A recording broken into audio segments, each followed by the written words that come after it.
அன்பானவர்களே, சஹாபா பெருமக்கள் வீணான விவாதங்களில் இந்த ரமலானை ஈடுபடுத்தவில்லை.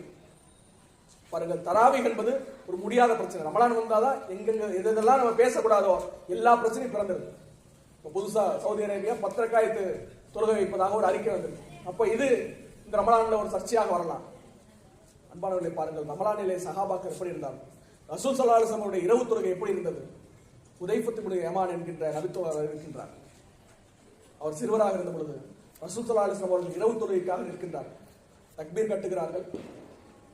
முதல் ரக்காயத்திலே பக்கரா, இரண்டாவது அத்தியமான சூரா பக்கராவை ஓத ஆரம்பிக்கின்றார்கள். இவர் நினைக்கின்றார், நபித்தோழர் சொல்றார், நான் நினைச்சேன் ஒரு 100 வசனம் ஓதுவாங்கன்னு நினைச்சேன். இல்ல, சூரா பக்கராவை ரசூலா ஓதி முடிச்சிட்டாங்க. சரி, முடிச்சதுக்கு அப்புறம் ருக்கு செஞ்சிருவாங்கன்னு நினைச்சேன்.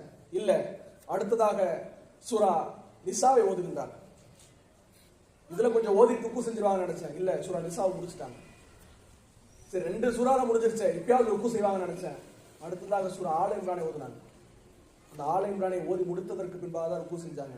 நான் சொல்லுகின்ற இந்த முதல் 3 பக்கரா, ஆல இம்ரான், நிசா, குர்ஆனை போய் திறந்து பாருங்க, அது எவ்வளவு வசனங்கள்.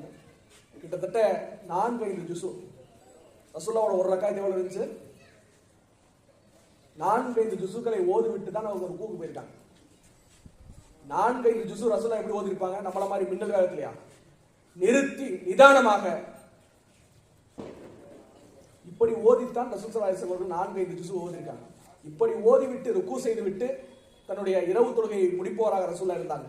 இப்படி ஓதுனதுனாலதான் அவங்களுடைய கால் வீங்குச்சு. 1 மணி நேரம் தொழுதா இல்ல, 20 ரக்காயத் தொழுதாலும் சரி, 8 ரக்காயத் தொழுதாலும் சரி, நம்ம கிட்ட ஒரு ஒற்றுமை இருக்கு. 1 மணி நேரத்துக்கு மேல என்ன செய்ய மாட்டோம், ஒரு ஜுசுக்கு மேல என்ன செய்ய மாட்டோம், ஓத மாட்டோம். அந்த ஒற்றுமையெல்லாம் இருக்கு.